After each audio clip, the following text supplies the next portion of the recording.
नमस्कार मेरी प्यारी लॉयल फैमिली, मैं हूं मिस्टर एक्स और आज के पॉडकास्ट में मैं आपके लिए एक रियल एक्सीडेंट से जुड़ी हुई सुनाने वाला हूं।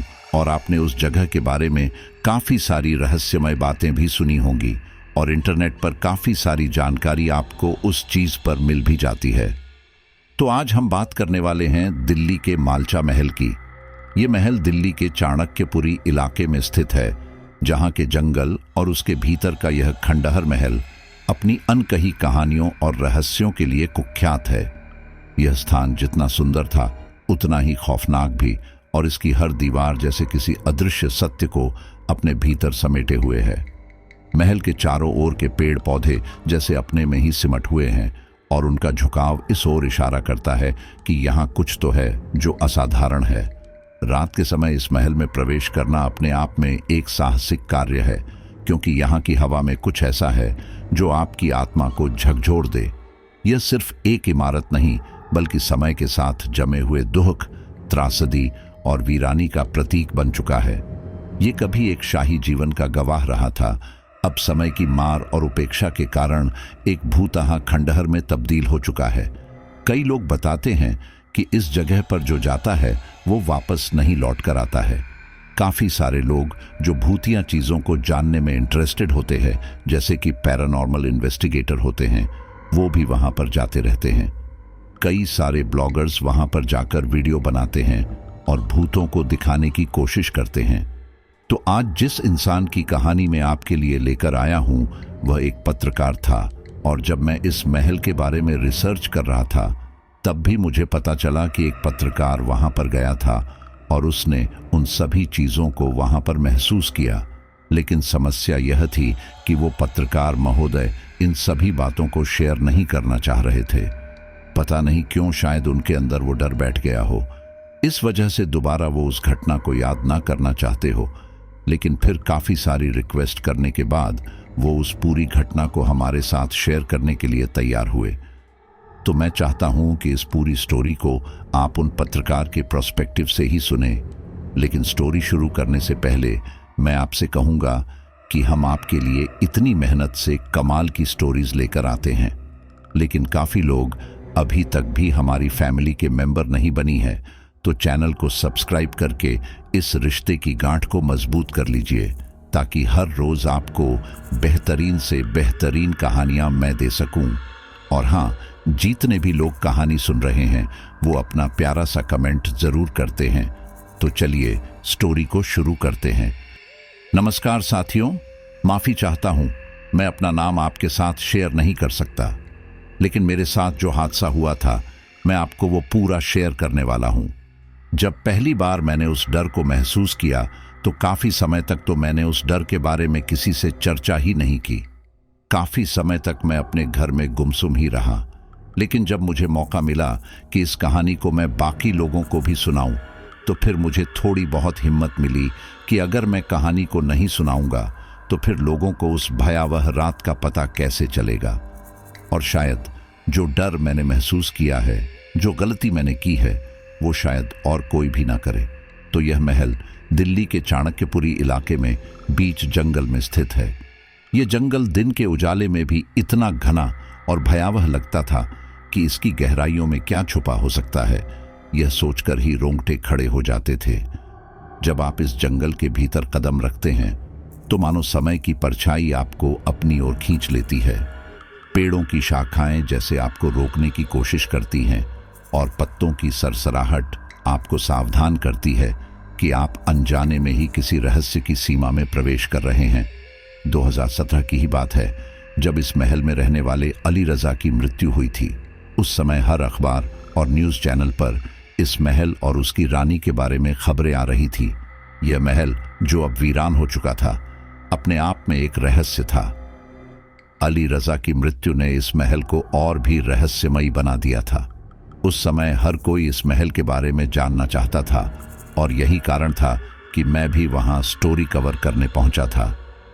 उस समय हर अखबार और न्यूज़ चैनल पर उस महल और उसकी रानी के बारे में खबरें आ रही थी। जब मैं वहां पहुंचा तो और भी कई अन्य पत्रकार और कई ब्लॉगर वहां मौजूद थे।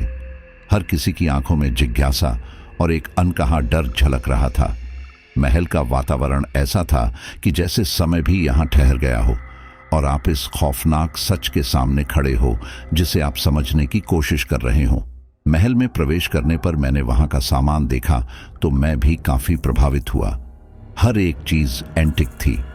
कुछ चीजें आज के जमाने की भी थीं, लेकिन अधिकतर सामान उनके पुराने समय का ही था, जैसे फर्नीचर और बर्तन इत्यादि। जैसे ही मैंने उस पुराने फर्नीचर को छुआ, उसकी लकड़ी की सख्त सतह पर समय की परतें जमा हुई महसूस हुईं। वह बर्तन जिनमें कभी शाही भोजन परोसा जाता था अब धूल से ढके हुए थे, मानो वर्षों से किसी ने उन्हें हाथ न लगाया हो। हर वस्तु अपनी एक अलग कहानी बयां कर रही थी, जैसे वो भी इस महल के दुखद अतीत का हिस्सा रही हो। वहां पर कुछ पुलिस वाले भी थे जो हमें अंदर जाने से बार बार रोक रहे थे। जैसे जैसे मैं महल के भीतर आगे बढ़ता गया, वहां की हवा में एक अजीब सी ठंडक महसूस होने लगी। ये ठंडक सिर्फ मौसम की नहीं थी, बल्कि उस भयावहता की थी जो इस महल की दीवारों में समाई हुई थी। महल की दीवारें भी जैसे समय की मार झेलते हुए झुक गई थीं। उनकी दरारें एक अनकही दर्द की गवाह थीं। उन दरारों से झांकता हुआ अंधेरा मानो आपकी आत्मा तक पहुंच रहा था। दीवारों पर लगे चित्रों की आंखें जैसे आपको हर कदम पर घूर रही थीं और आप उनके अतीत को महसूस कर सकते थे, जो अब बस यादें बनकर रह गया था। महल के भीतर की खामोशी बहुत भयानक थी। सिर्फ हमारे कदमों की आवाज गूंज रही थी, जो इस वीरान जगह के माहौल को और भी डरावना बना रही थी। हर कोने से एक अनजाना सन्नाटा झांकता हुआ महसूस होता था, जो दिल को दहला देने वाला था। कुछ दिनों तक वहां का माहौल ऐसे ही बना रहा। कई पत्रकार आए गए, वहां के सामानों को दिखाने की कोशिश की गई। विलायती महल किस तरह अपना जीवन जी रही थी, ये बताने की कोशिश की गई। वहां के आसपास के एरिया को दिखाने की कोशिश की गई, और जो यह सब कवर कर रहे थे, मैं भी उनमें से एक था। आपकी जानकारी के लिए बता दूं कि मालचा महल है क्या और कहां पर है। शायद कुछ लोग उस महल के बारे में जानते भी होंगे, लेकिन बहुत से लोग ऐसे भी होंगे जो इसके बारे में बिल्कुल भी जानकारी नहीं रखते होंगे। अपनी कहानी शुरू करूं उससे पहले उस महल की कुछ मुख्य जानकारी आपको देना चाहता हूं। उसके बाद मैं आपको वो बात बताऊंगा जो मुझे वहां जाकर पता चली थी। मालचा महल दिल्ली के चाणक्यपुरी इलाके में भारतीय अंतरिक्ष अनुसंधान संगठन के दिल्ली अर्थ स्टेशन के पास स्थित है। यह महल रायसीना हिल के आसपास के खूबसूरत गांवों में से एक मालचा में स्थित है, लेकिन इसकी सुंदरता और शांति के पीछे एक अतीत छुपा हुआ है जो बहुत कम लोग जानते हैं। इस महल की नींव 13वीं शताब्दी में फिरोज शाह तुगलक के शासनकाल में रखी गई थी। यह महल उस समय के शिकारगाहों में से एक था, जहां नवाब और शाही परिवार के सदस्य शिकार के दौरान आराम फरमाते थे। महल की दीवारें और इसका विशाल आंगन इस बात की गवाही देते हैं कि यह कभी कितना आलीशान और भव्य हुआ करता था। यह महल शाही ठाट बाट का प्रतीक था, जहां नवाब और उनके मेहमान शिकार से लौटने के बाद ठहरते थे। वे यहां अपनी शान और शौकत का प्रदर्शन करते थे, और इस महल में हुई शिकार पार्टियों की कहानियां आज भी समय के पन्नों में दर्ज हैं। महल का हर कोना, हर कमरा एक इतिहास की झलक देता है, जहां कभी शाही लोग अपनी योजनाओं और रहस्यमयी चर्चाओं में लीन रहते थे। इस महल की सुंदरता केवल इसकी स्थापत्य कला तक सीमित नहीं थी, बल्कि इसके चारों ओर फैला हुआ बाग बगीचा भी इसकी भव्यता का हिस्सा था। अवध के आखिरी नवाब वाजिद अली शाह को 1856 में अंग्रेजों ने सत्ता से बेदखल कर दिया था। वाजिद अली शाह के पास कला, संगीत और साहित्य में गहरी रुचि थी, लेकिन अंग्रेजों के कारण उन्हें अपना सिंहासन छोड़ना पड़ा। उनका जीवन संघर्ष और दुखों से भरा रहा। अंग्रेजों द्वारा सत्ता से बेदखल किए जाने के बाद उन्हें कलकत्ता की जेल में डाल दिया गया, जहां उन्होंने अपने जीवन के आखिरी 26 साल गुजारे। ये वही समय था जब उनका खानदान बिखर गया और उनके परिवार के लोग अलग अलग जगहों पर बिखर गए।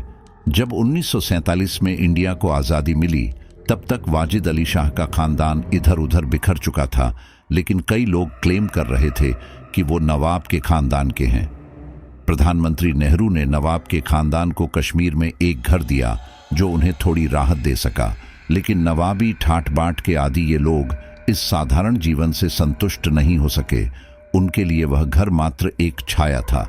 लेकिन 1971 में वो घर जल गया तो राजकुमारी विलायती अपने बेटे और बेटी के साथ लखनऊ आ गईं। उस वक्त देश में इंदिरा गांधी की सरकार थी।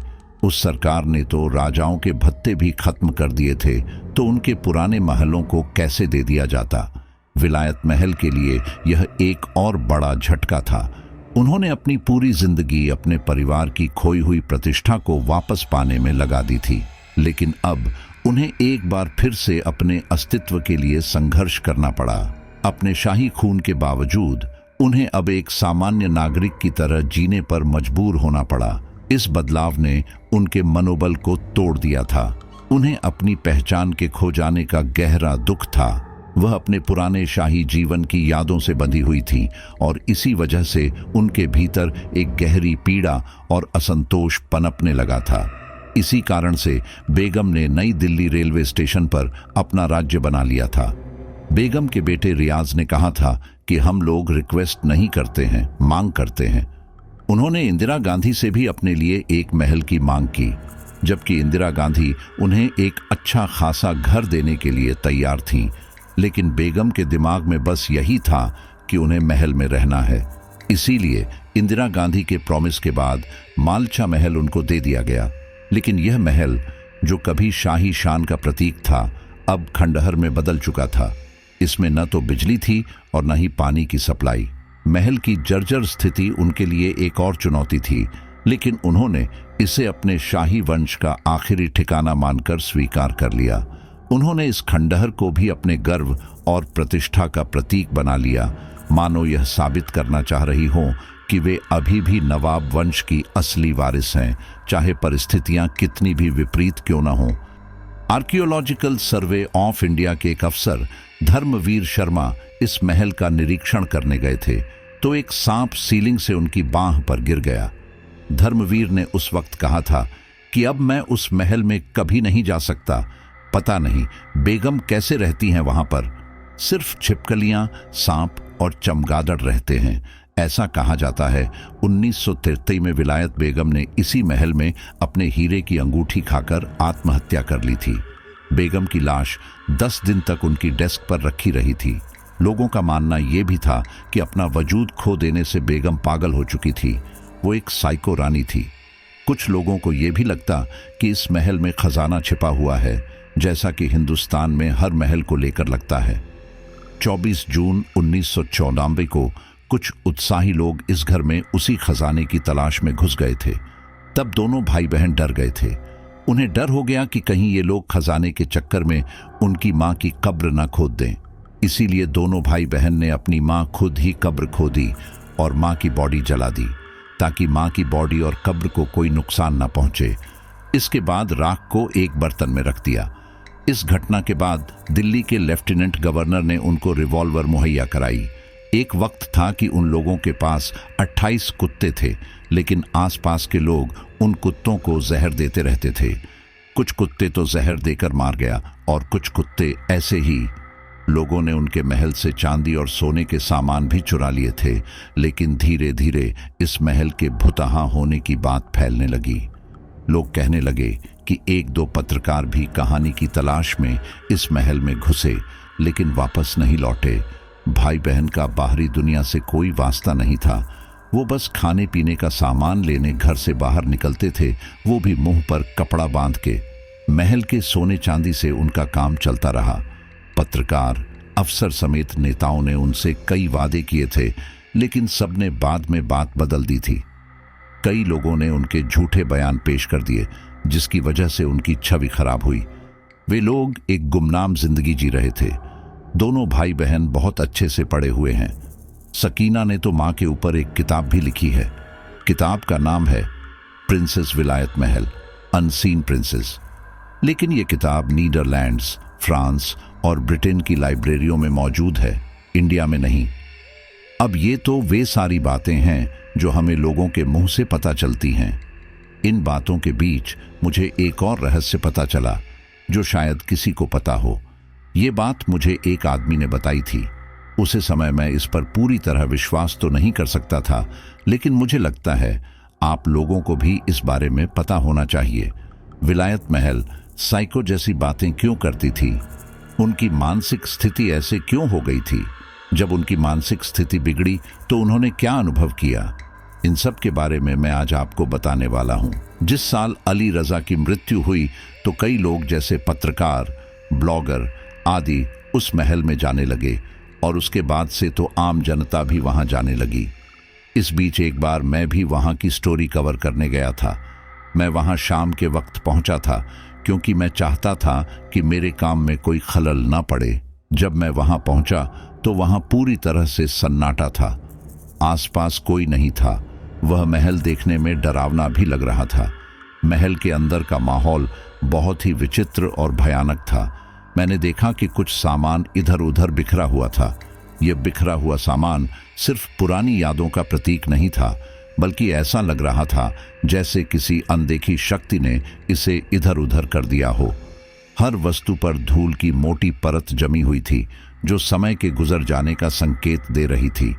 फिर भी मैं हिम्मत करके आगे बढ़ा और वहां की चीजों को अच्छी तरह एक्सप्लोर करने लगा और ये ढूंढने लगा कि मुझे यहाँ के बारे में और भी कोई रहस्यमयी जानकारी प्राप्त हो। मैं महल के बाहरी हिस्से में था, तभी मुझे अंदर की तरफ से कुछ सामान के गिरने की आवाज आई। जैसे ही मैं अंदर की तरफ भागा तो देखा कि एक अधेड़ उम्र का आदमी लोहे की जाली को तोड़ते हुए जंगल की तरफ भाग रहा है। मैंने जल्दी से उसका पीछा किया और उसे पकड़ लिया। मैंने उस आदमी को उसके कॉलर से पकड़ा और पूछा, कौन हो तुम? कहाँ भाग रहे हो? वह आदमी मेरे सामने हाथ जोड़कर रोने सा लगा तो मैंने कहा, चोरी कर रहा था। वह बोला, नहीं साहब, मैं चोर नहीं हूं, मैं कमल हूं। मैं तो अक्सर अली साहब के घर आता जाता रहता था। मैं बोला, तो फिर इस तरह से डर के भाग क्यों रहा है? वह आदमी बोला, मुझे लगा आप कोई गुंडे हो। यह सुनकर मुझे बुरा लगा कि क्या मेरा हुलिया किसी गुंडे की तरह लगता है। मैंने उससे गुस्से में पूछा, तुझे मैं कहां से गुंडा लग रहा हूं? तो वह आदमी बोला, नहीं साहब, वो बात नहीं है। दरअसल यहां पर कुछ दिनों में कई लोग आए गए हैं। एक बार 2 लड़कों ने मुझे पकड़ लिया था और मुझसे बोले, तू यहां क्या कर रहा है? जब मैंने उन्हें बताया कि मैं अली रजा के जानने वाला हूं तो मुझे मारने पीटने लगे और पूछने लगे, क्या खजाना तूने चुराया है? बस इसीलिए मैं आपको देखकर भी भागने लगा, कहीं आप भी मेरे साथ मारपीट न करने लगो। मैं उस आदमी से बोला, तुम किस खजाने की बात कर रहे हो? वह आदमी बोला, भाई मुझे भी नहीं पता। लोगों को लगता है कि यहां पर विलायत महल ने बहुत सारा खजाना छुपा रखा है। अली रजा भाई अक्सर मुझे अपने किसी न किसी काम से यहां बुलाते रहते थे। कई बार वे राशन का सामान भी मुझसे ही मंगाते थे और उनके रहते मैं कभी भी महल के अंदर नहीं गया। मैंने उससे पूछा, तो आज अंदर क्या कर रहे थे? वह आदमी बोला, मैं भी दूसरे लोगों की तरह कोई सोने चांदी की चीज खोजने गया था। यह सुनकर मुझे हंसी आ गई क्योंकि मैं सोच रहा था कि यह आदमी उन लोगों के रहते आज तक कभी उनके महल में नहीं गया और आज उनसे गद्दारी कर रहा है। खैर, मैंने उस आदमी से पूछा, तो तुम्हें कुछ मिला क्या? वह आदमी बोला, नहीं साहब, कुछ नहीं मिला और मुझे नहीं लगता कि कुछ होगा भी, क्योंकि विलायत महल के बच्चे कुछ काम नहीं करते थे। उनका गुजारा उनके पुश्तैनी खजानों से ही चल रहा था। ब्रिटेन से भी उनकी मदद आती रहती थी। उनके कुछ रिश्तेदार ब्रिटेन में भी थे। कई बार उन लोगों ने इन्हें वहां बुलाया, लेकिन ये लोग नहीं गए। वे लोग पैसों से मदद कर दिया करते थे। मैंने उस आदमी से बोला, तुम यहां अक्सर आते जाते रहते थे तो तुम्हें विलायत बेगम के बारे में भी काफी पता होगा। वह आदमी बोला, मतलब? मैंने पूछा, मतलब उनसे कौन मिलने आता था या वो कहीं जाती थी?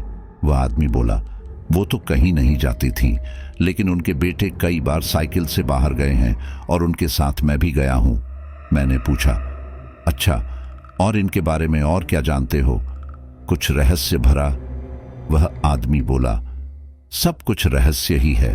वो ऐसे स्थिति में क्यों रहती थी मुझे भी नहीं पता।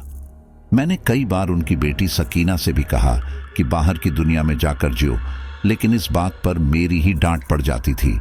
वो कहती थी कि हम खास हैं और आम लोगों के बीच जाकर नहीं रह सकते। मैंने पूछा, मैंने सुना है कि बेगम ने अपनी हीरे की अंगूठी खाकर आत्महत्या कर ली थी। क्या ये बात सच है? वो आदमी कहता है, हाँ, लेकिन आप ये सारी बातें क्यों पूछ रहे हैं? इससे मेरा क्या फायदा है? और अब देखिए, रात हो चुकी है, मैं अपने घर जा रहा हूं। मैं समझ गया था कि ये बंदा ऐसे मुंह नहीं खोलेगा, इसीलिए मैंने उस आदमी से कहा, देखो भाई, मैं समझता हूं यहां तुम अपनी जरूरत के लिए आए थे, मैं तुम्हें कुछ पैसे दे देता हूं, ठीक है, और अगर तुम्हें काम की जरूरत हो तो मैं काम भी दिलवा दूंगा, लेकिन अगर तुम मुझे यहाँ के रहस्य के बारे में बताओगे तो हम दोनों के लिए ही फायदेमंद रहेगा। इस बात पर कमल हामी भर देता है। फिर मैंने अपनी डायरी निकाल ली और कुछ मेन पॉइंट्स उसमें लिखने लगा।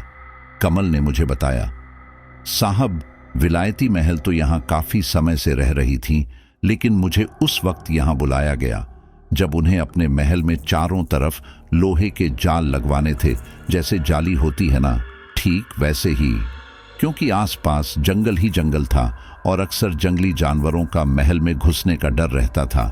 उसी वक्त मैं काम सीख रहा था और अपने उस्ताद के साथ काम करने आता था। मेरे साथ एक और लड़का भी काम सीख रहा था।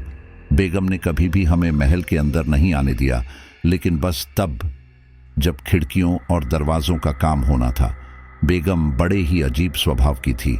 बेगम विलायत महल और उनके परिवार की मालचा महल में रहन सहन की कहानी बहुत ही त्रासदीपूर्ण है। वे ब्रिटिश शासनकाल के दौरान अपने वंश की संपत्तियों के लिए कानूनी लड़ाई लड़ रही थीं। लंबे समय तक न्याय नहीं मिलने पर आखिरकार भारत सरकार ने उन्हें मालचा महल में रहने की अनुमति दी, लेकिन यह महल रहने लायक नहीं था। यह एक खंडहर था जिसमें कोई भी सुविधा नहीं थी। हमें भी उन्हें इस हाल में देखकर हैरत होती थी कि कोई कैसे इस खंडहर में रह सकता है। मुझे आज भी अच्छे से याद है, एक दिन जब मैं यहाँ काम कर रहा था तो वो रो रो कर अपने बेटे को बता रही थी कि उन्हें रात से डर लग रहा है। मैंने कमल से पूछा, रात से डर, लेकिन क्यों? वह बोला, बताता हूं साहब। बेगम जी की बेटी सकीना एक डायरी लिखती थी। उसमें वह अपने दिन के बिताए हुए हर लम्हे को लिखती थी। उनकी माँ उनसे क्या कहती थी या उनके भाई के साथ उनका दिन कैसा रहा, उन्होंने आज क्या खाया, क्या खेला, सब कुछ।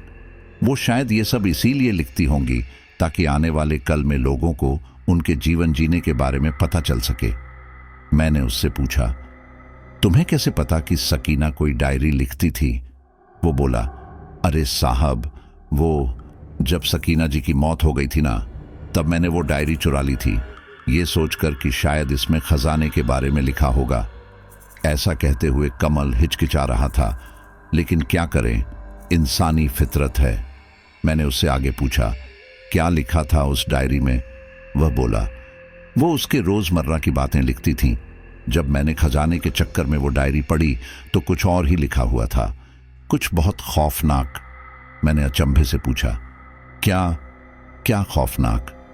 वह बोला, विलायत बेगम को सब काम समय पर ही अच्छे लगते थे, खाना पीना सोना, लेकिन जब से वो इस महल में आई थीं, सब कुछ बदल गया था।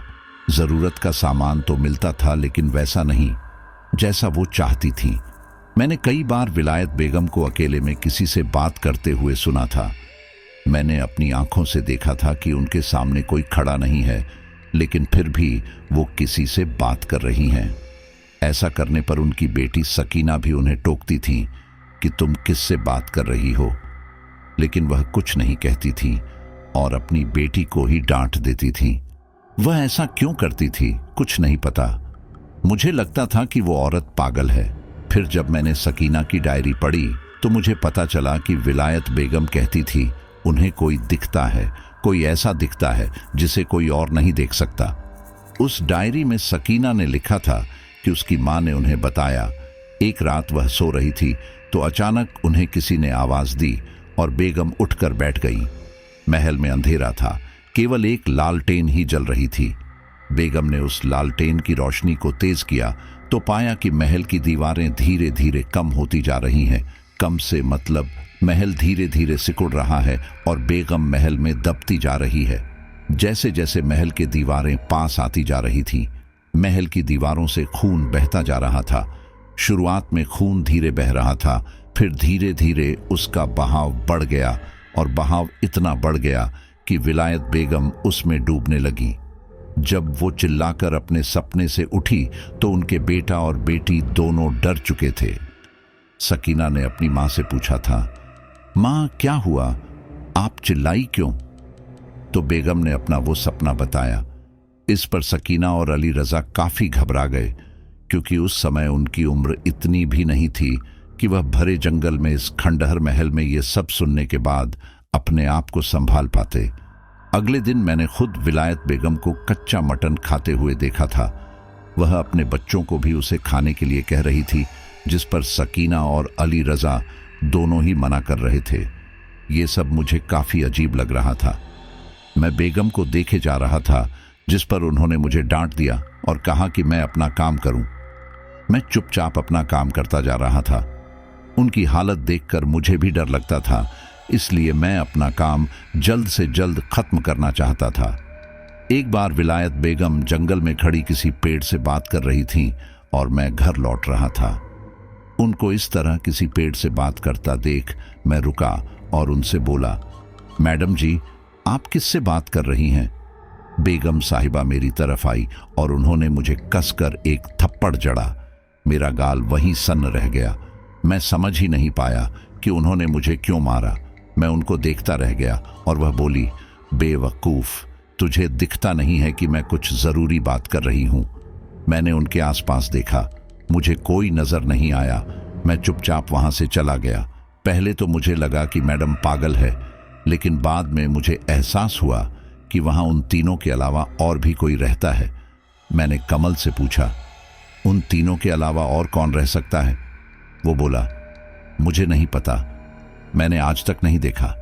एक शाम जब मुझे घर लौटते समय देर हो गई थी, तब मैंने महल की छत पर किसी को चलते हुए देखा था, जबकि बेगम और उनके दोनों बच्चे मेरे सामने महल के आगे ही खड़े थे। और विलायत बेगम इतनी पागल भी नहीं हो सकती। मुझे लगता है उन्हें कोई अदृश्य शक्ति या कोई भूत प्रेत दिखाई देता था, जिससे वह बातें करती थी। कमल ने आगे बताया, 1993 में वह बहुत परेशान रहने लगी थी। एक बार वह जंगलों के बीच बेहोश पड़ी मिली थी। तब तक मेरा जाली लगाने का काम खत्म हो चुका था, लेकिन अली रजा साहब मुझे अपने काम से अक्सर महल बुलाया करते थे और मैं भी उन्हें ज़रूरत का सामान देने चला जाया करता था। अली रजा साहब जब भी मुझसे मिलने आते थे तो एक साइकिल पर आते थे और मैं ही उनके साथ बाजार जाता था। बेगम को हमेशा इस बात का दुख रहता था कि उनकी किसी राजा महाराजा के घराने की तरह पूछ नहीं हो रही है। वह हमेशा इसी गम में रहती थीं और अपने आप से बातें करती रहती थीं। एक सुबह जब मैं अली रजा साहब को न्यूज़पेपर देने आया तो देखा कि विलायत मैडम मेज पर लेटी हुई है और उनके पास से बहुत तेज बदबू आ रही थी। उनके बदन कपड़े से ढका हुआ था। मैंने अली रजा से पूछा कि मैडम को क्या हुआ। पहले तो वे दोनों भाई बहन कुछ नहीं बोले, फिर कहा कि अब उनकी मां नहीं रही। ये सुनकर मुझे धक्का लगा। मैं उनकी वो हालत देखकर हैरान था कि आखिर उनके मरने के बाद उन्हें इस तरह से मेज पर क्यों लिटा रखा है। मैंने उनसे कहा कि इन्हें इस तरह क्यों लिटा रखा है, लेकिन वे कुछ नहीं बोले। वे बस अपनी मां के मरने का शोक मना रहे थे। जब मैंने उनसे पूछा कि उनकी मौत कब हुई तो सकीना ने कहा, लगभग 9 दिन हो गए हैं। ये सुनकर मुझे और भी अचंभा लगा।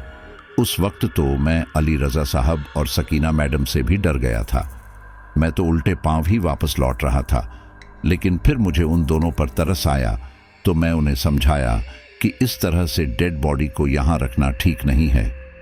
उन्होंने भी मेरी बात मानी। फिर कुछ लोगों की देखरेख में हमने विलायत बेगम की डेड बॉडी को वहीं पास में दफना दिया। तब तक मुझे यह नहीं पता था कि बेगम की मौत कैसे हुई है। बस इतना पता था कि उन्होंने खुदकुशी कर ली। लेकिन कुछ दिन बाद अली रजा ने बताया कि बेगम ने अपनी हीरे की अंगूठी ही खा ली थी। यह सुनकर मुझे बहुत ताज्जुब हुआ। विलायत बेगम अपनी गुमनाम जिंदगी से बहुत परेशान हो चुकी थी। उन्हें उल्टे सीधे ख्वाब आते थे और वह अपनी इस गुमनाम जिंदगी को और नहीं जीना चाहती थी। कुछ दिनों बाद मैंने सकीना को भी ठीक उसी तरह बात करते हुए देखा जैसे कि उसकी मां विलायत बेगम करती थी। मैंने अली रजा साहब से इस बारे में बात की तो उन्होंने मेरी बात पर कोई रिएक्शन ही नहीं दिया। मैंने भी ज्यादा कहना जरूरी नहीं समझा। मुझे क्या मतलब था, जो मुझे मेरे काम के बदले थोड़े बहुत पैसे दे देते थे और मुझे यही चाहिए था। एक दिन अचानक उनकी बहन सकीना को भी यही सपना आया था जो उनकी मां को आया था कि महल की दीवारें धीरे धीरे उनके करीब आती जा रही हैं और दीवारों से खून रिस रहा है। धीरे धीरे खून का बहाव इतना तेज हो गया और महल में खून भरने लगा। ये सब उन्होंने अपनी डायरी में लिखा था। और इतना ही नहीं, सकीना ने अपनी डायरी में लिखा था कि कोई उन्हें मारने की कोशिश करता है। वह यहां से जाना चाहती है लेकिन उनकी मां यहां से जाने के लिए मना करती हैं।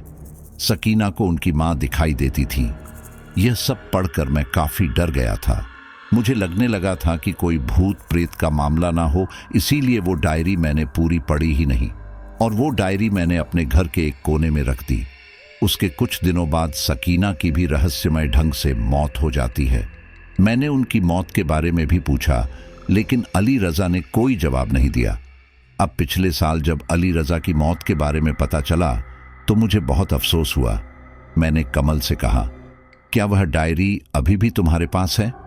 वो बोला, नहीं साहब, अब कहाँ ही होगी। मैंने तो अपना घर बदल लिया। मेरे बहू बेटे भी ऐसे निकले, उन्होंने मुझे अपने पास रखा ही नहीं और ये तो बहुत पुरानी बात हो गई है। रात के लगभग 9 बज चुके थे। वह आदमी मुझसे बोला, साहब अब मुझे चलना चाहिए, जंगल से निकलते निकलते और भी देर हो जाएगी। मैंने भी जब घड़ी में समय देखा तो समय काफी हो गया था, इसीलिए मैंने सोचा कि अब घर जाना ही बेहतर है। रात होने की वजह से मैं महल के अंदर तो नहीं जाना चाह रहा था, लेकिन जैसा कमल ने बताया कि यहाँ कुछ भूतिया घटनाएं विलायत बेगम के सामने भी हुआ करती थीं, इसलिए मैं उस समय ही महल के अंदर जाना चाहता था। मैं जानना चाहता था, क्या सच में ये महल भूतिया महल है जैसा लोगों ने कह रखा है और जैसा कमल बता रहा है, या फिर कमल भी मुझे बस डरा रहा था। मैंने कमल को कुछ पैसे दिए और कहा, तुम चले जाओ, मैं अभी थोड़ी देर में आऊंगा। वह बोला, साहब क्यों मुश्किल में पड़ने की कोशिश कर रहे हो, वापस घर चले जाओ। अगर आपको कुछ काम ही है तो कल सवेरे आ जाना, रात में मत रुको। मैंने कमल से कहा, अरे नहीं नहीं, मुझे डर नहीं है, ऐसा कुछ नहीं होगा। कमल ने अपने दोनों कंधे उचकाए और वहां से चल दिया। आगे चलकर वह रुका और उसने वापस मुझे आवाज लगाई। वह बोला, साहब लगता है आप मेरी बात को मजाक में ले रहे हैं। मैंने कोई भी बात आपको झूठ या मजाक में नहीं बताई है। मेरी बात मानो तो यहां से चले जाओ, वरना बहुत पछताओगे। मैंने भी कहा, हाँ ठीक है कमल जी, आप मेरी फिक्र मत कीजिए, फिलहाल आप अपने घर जाइए। कमल की बताई हुई सारी बातें मुझे सच में एक मजाक ही लग रही थी। भला ऐसा भी होता होगा, और अगर विलायत बेगम या उनकी बेटी के साथ ऐसा कुछ हुआ भी था तो उनकी दिमागी हालत के वजह से हुआ होगा। वे लोग शाही जीवन जीना चाहते थे और उन्हें शाही जीवन के बदले अच्छा तो क्या बहुत ही बुरा जीवन जीना पड़ा। मैंने कमल की बातों को अनदेखा किया और महल के अंदर चला गया। रात का समय वैसे भी भयावह होता है और जब आप एक भूतिया महल में अकेले होते हैं तो यह भय और भी ज्यादा गहरा हो जाता है। लेकिन मेरे अंदर ऐसा कुछ भी नहीं था। महल के अंदर प्रवेश करते हुए मैंने हंसते हुए कहा, बेगम साहिबा, ओ बेगम साहिबा। मैं थोड़ा इधर उधर टहला। मैंने फिर आवाज लगाई, अरे विलायती मैडम, क्या आप मेरी आवाज सुन रही हैं? कहाँ हैं आप? जरा हमसे भी बात कर लीजिए। पेड़ों से तो आपने काफी बातें कर ली। इसके बाद मैं वहां रखे सामान का जायजा लेने लगा। वहां कुछ पुराने बिल पड़े हुए थे, कुछ सालों पुराने न्यूज़पेपर पड़े हुए थे। मैं सभी की जांच पड़ताल करने लगा। इसी बीच महल के दूसरे बरामदे से कुछ सामान गिरने की आवाज आई। मैं तुरंत सहम गया और सतर्क हो गया। मैं हल्के हल्के दूसरे बरामदे की तरफ बढ़ा तो वहां कुछ पुराना सामान गिरा हुआ था, लेकिन मुझे कोई भी नजर नहीं आया। मैंने सोचा कोई चूहा वहां आ गया होगा, जंगली इलाका है, इसलिए मैं वहां का गिरा हुआ सामान उठाकर वापस रैक पर रखने लगा। लेकिन मेरी हवा तो उस टाइम टाइट हुई जब मैंने देखा कि मैं एक एक सामान रैक पर रख रहा हूं और वो सामान वापस जमीन पर गिर रहा है। ऐसा कैसे हो सकता था? मैंने वह सामान दोबारा रख दिया और अब पूरी रैक ही हिलने लगी। मैं वहां से 2-3 कदम पीछे हटा और वो रैक तुरंत सारे सामान के साथ नीचे गिर गई। मैं वहां से पीछे वापस मुड़ा, तभी मुझे काली बिल्ली नजर आई जो मेरा रास्ता काटती हुई निकली। उसे देखकर मुझे थोड़ी घबराहट हुई, क्योंकि मैंने सुना था कि काली बिल्ली रास्ता कट जाए तो कुछ अशुभ होता है। लेकिन मैं इन सब बातों में विश्वास नहीं करता था, इसलिए मैं अपने दिल को समझाता हुआ वापस बाहर की तरफ आने लगा। लेकिन ये क्या? कमल जी का बताया हुआ वह सपना जो विलायत बेगम और सकीना को आया था, धीरे धीरे महल की दीवारें सिकुड़ती जा रही थी और मेरे करीब आती जा रही थी। मैंने देखा दीवारों से सच में खून निकल रहा है और वह खून जमीन पर भरता जा रहा है। मैं तुरंत वहां से भागा, लेकिन मुंह के बल गिर पड़ा, क्योंकि जमीन पर खून ही खून था। मैं ठीक से चल नहीं पा रहा था। मैंने आराम आराम से निकलने की कोशिश की। जैसे ही मैं महल से बाहर निकला तो मेरे ऊपर महल के छज्जे से सांपों का एक बहुत बड़ा झुंड गिरा। उसे देखकर मेरी चीख निकल गई और मैं पीछे की तरफ कूद गया। मेरी कमर में चोट लग गई, लेकिन मैं रुका नहीं।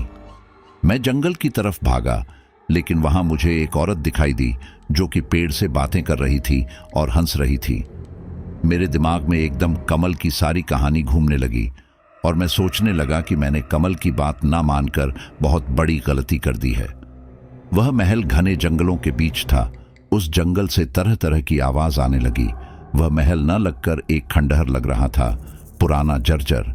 चारों ओर अंधेरा और खौफनाक सन्नाटा था। मैं पूरी तरह से घबरा गया। पेड़ों की छायाएं अजीब आकृतियों में बदलती जा रही थीं। मुझे लग रहा था कि यह महल और यह जंगल मुझे जीवित नहीं छोड़ेंगे। जैसे ही मैंने महल के ऊपर की तरफ देखा, मुझे कोई खड़ा हुआ दिखाई दिया। वह कोई आदमी था, लेकिन उसका चेहरा धुंधला और अस्पष्ट था। उसकी आंखों में क्रूरता की झलक थी और उसके होंठों पर एक क्रूर मुस्कान। उस समय मैं पूरी तरह से भयभीत हो चुका था। जंगलों से आ रही सियार की आवाज माहौल को और डरावना बना रही थी। जैसे ही मैंने अपने चारों ओर देखा, मैं हर जगह वही औरत देख रहा था जो पेड़ से बातें कर रही थी। वह हर बार अलग अलग जगहों पर दिखाई दे रही थी, जैसे वह मुझे अपने पास बुला रही हो। उसकी यह उपस्थिति मेरे लिए असहनीय हो गई थी और मुझे लगा कि मैं किसी भी क्षण बेहोश हो जाऊंगा। मैं अपनी जगह पर ऐसे का ऐसे ही खड़ा रहा। उस समय आसमान काले बादलों से घिर गया। चांद क्या, तारे भी नजर नहीं आ रहे थे। मैंने अपना फोन निकालना चाहा, लेकिन मेरा फोन स्विच ऑफ हो चुका था। मुझे समझ नहीं आया कि यह कैसे हुआ, क्योंकि मुझे यहां आए हुए ज्यादा वक्त नहीं हुआ था और मैं अपना फोन फुल चार्ज करके लाया था, क्योंकि मुझे फोटोज और वीडियो भी बनानी थी। ये सब अनहोनी से कम नहीं था। मैंने अपने फोन को कई बार ऑन करने की कोशिश की, लेकिन वह ऑन नहीं हुआ। काले बादलों के साथ तेज बिजली कड़कड़ाई। जैसे ही तेज बिजली कड़कड़ाई, मैंने महल की छत पर एक नहीं 4 लोगों के साए को देखा। 2 औरतें थीं और 2 आदमी थे। वे कौन थे मैं नहीं जानता। सभी के सभी काले दिखाई दे रहे थे। बस मैंने एक औरत की आंखें देखी थी जो किसी बिल्ली की तरह चमक रही थी। छोटे छोटे बाल थे। शायद वह विलायत बेगम की आत्मा ही होगी। बूढ़ा शरीर था। उसे देखकर मेरी रूह कांप रही थी। मैं अंदर से बुरी तरह डरा हुआ था, लेकिन मैं बस ऐसे दिखा रहा था जैसे मुझे कुछ दिख ही नहीं रहा है। मैं उन साइयों को नजरअंदाज करने की कोशिश कर रहा था, लेकिन सब कुछ बेकार था। ना चाहते हुए भी बार बार मेरी नजर महल के ऊपर जा रही थी और अब वे चारों लोग मेरी तरफ देखकर हंसने लगे। उनकी हंसी की गूंज चारों तरफ फैलने लगी। पूरे जंगल में उसकी हंसी की आवाज आ रही होगी। मैंने जैसे ही दोबारा उनकी तरफ देखा तो एक औरत मेरी तरफ आ झपटी। मैं तुरंत पीछे गिर गया। जैसे ही मैं नीचे गिरा तो बारिश शुरू हो गई। बारिश इतनी तेज थी, ऐसा लग रहा था जैसे शरीर पर कोई कोड़े मार रहा हो। वह बारिश लग ही नहीं रही थी। बारिश से बचने के लिए मैंने वापस महल में जाने का फैसला किया। तेज ठंडी हवा मेरे शरीर में सिहरन पैदा कर रही थी। मेरे कपड़े पूरी तरह से भीगे हुए थे। जैसे ही मैं महल के अंदर गया, सब कुछ शांत हो गया। बाहर बारिश भी नॉर्मल हो रही थी। एक पल के लिए मुझे लगा अभी जो कुछ भी हुआ वो सब मेरा वहम था। महल में पूरी तरह से अंधेरा हो चुका था, लेकिन बीच बीच में आसमान में बिजली कड़कने की वजह से कभी कभी महल में भी रोशनी आ रही थी। मैंने इसी रोशनी का फायदा उठाया और वहां रखी लालटेन को उठा लिया। लालटेन तो उठा ली थी, लेकिन मेरे पास आग नहीं थी। मैंने महल में पड़े पत्थरों से ही आग जलाई और उस लालटेन को जलाने की कोशिश की। अंत में मैं सफल भी रहा और लालटेन जला ली। उस आग को देखकर मुझ में काफी साहस आ रहा था। जब मैंने देखा कि बारिश सामान्य रूप से हो रही है, तो मैंने वापस घर जाने का फैसला किया। लेकिन जैसे ही मैं महल से बाहर निकाला, बारिश फिर से तेज हो गई। तेज बिजली कड़कड़ाने लगी। एक पल के लिए तो मुझे डर लगा कि कहीं मेरे ऊपर ही बिजली ना गिर जाए। मैं उल्टे पांव वापस महल में आ गया और जैसे ही मैंने लालटेन को उठाया तो मैं अपना शरीर देखकर घबरा गया, क्योंकि मेरा शरीर खून में भीगा हुआ था। मैं बुरी तरह चीखा। मेरी चीख सुनकर चमगादड़ें निकल कर आ गई और वो उस महल में इधर से उधर भागने लगी। मैं चमगादड़ को देखकर बुरी तरह घबरा गया। मैंने लालटेन की रोशनी को कम कर दिया था ताकि वह चमगादड़ अपना रास्ता बनाकर वहां से चली जाएं, और अपना मुंह नीचे करके मैं ऐसे ही बैठ गया। अब मेरी आंखों से आंसू निकलना शुरू हो गए थे।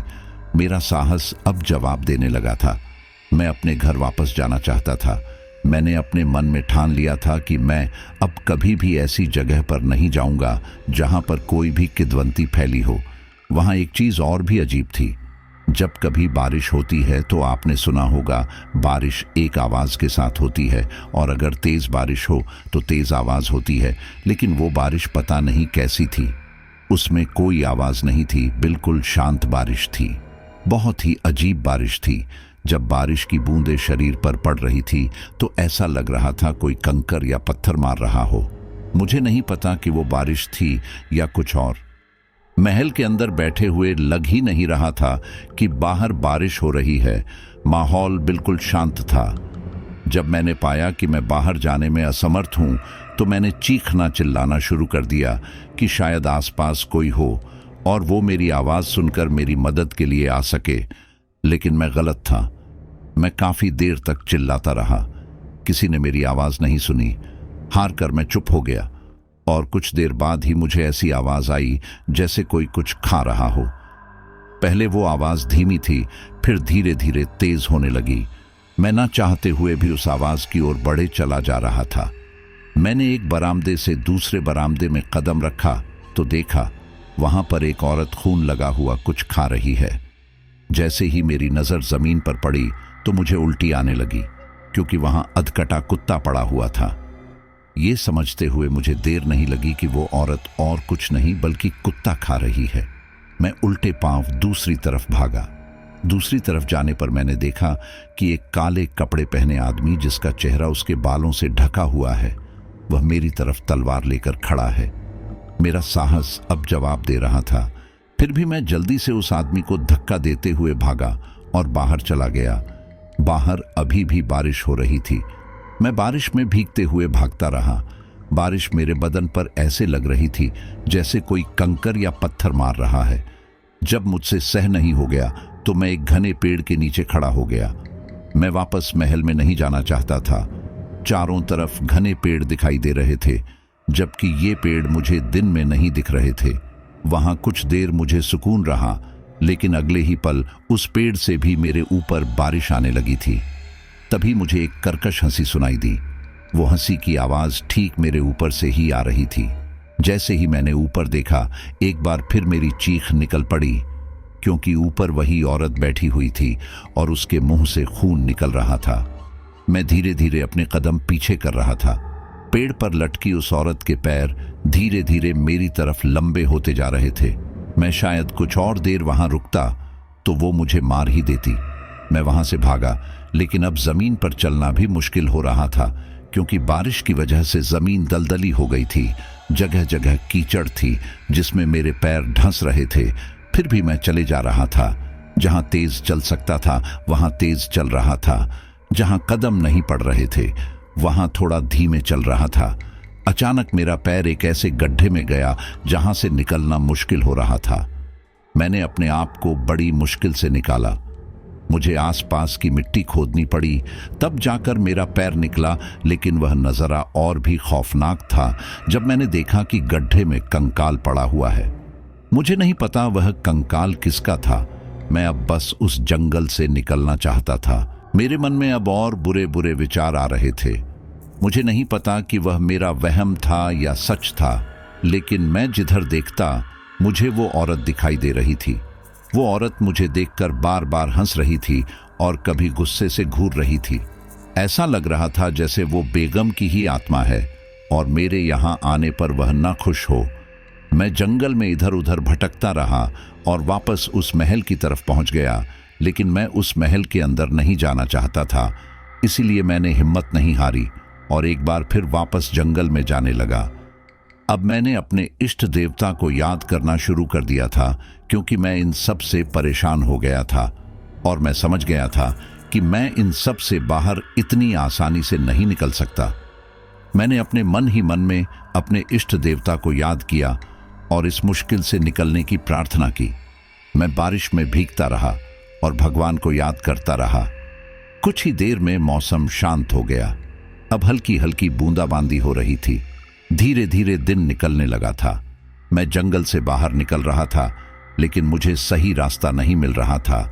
मैं नहीं जानता कि मैं वो रास्ता कैसे भूल गया, जबकि मैं वहां एक दो बार और भी जा चुका था। मैं अपने इष्ट देव को याद करता हुआ आगे बढ़ रहा था। अब उजाला काफी हो चुका था, लेकिन हैरत की बात तब थी जब मैंने देखा कि जमीन तो पूरी तरह से सूखी हुई है।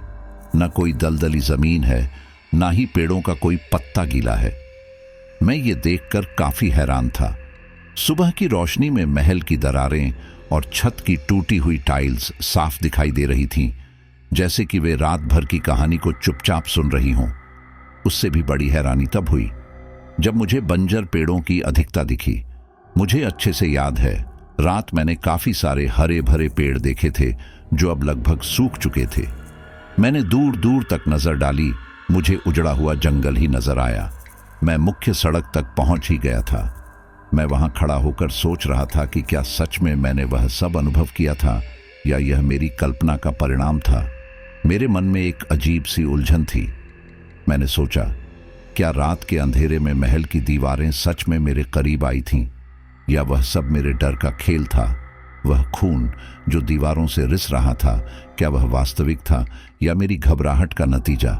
अचानक मेरे मन ने कहा कि मुझे एक बार दोबारा उस महल में जाना चाहिए कि रात वो सब मेरा वहम था या सच में मेरे साथ कुछ घटित हुआ था। दूसरा मन कहता कि वहां जाना बेकार है, कहीं फिर से वे सब घटनाएं होने लगी तो मैं क्या करूंगा। इतनी मुश्किल से तो मैं निकला हूं। इसी कशमकश में मुझे लगभग 15 मिनट हो गए और इत्तेफाक से मुझे साइकिल से जाता हुआ कमल नजर आ गया।